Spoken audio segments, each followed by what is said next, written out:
Sige. Help! Help! Look!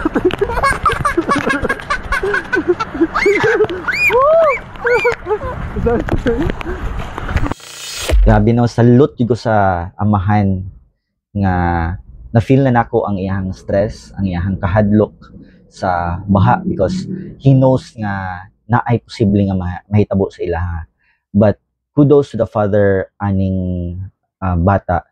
Iyarya pong gikatawa para at least dili kayo at least dili mahadlok ang bata, ma-feel sa bata nga safe siya, nagkampante siya. Gidalalag katawa para dili mahimong trauma sa bata ang experience niya sa baha.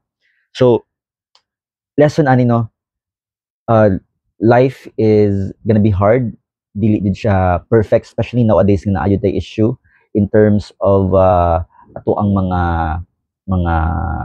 mga projects diri sa Pilipinas. And one of the best ways for us to be able to recover is to find the right perception, no?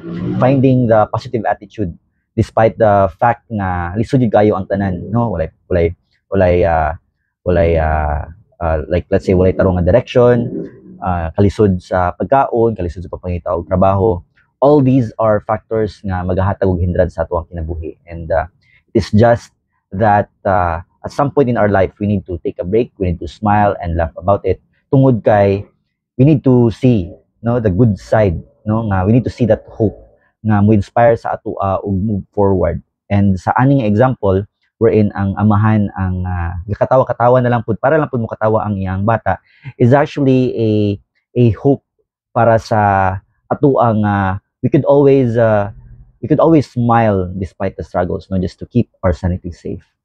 And for those people no nga ga-experience kayo karon sa bagyong Uwan, I hope and I pray that you guys will be able to find shelter, you guys will be able to find safety, no, despite the strong winds, the storm surge ug mga flooding posible nga mga hitabo sa area. I hope you find the strength, the safety that you need in order for you to be able to recover from that. Kani tanan no atong gihatag sa ato ang Ginoo, and I pray and hope that all of us will be able to recover one day. Keep going.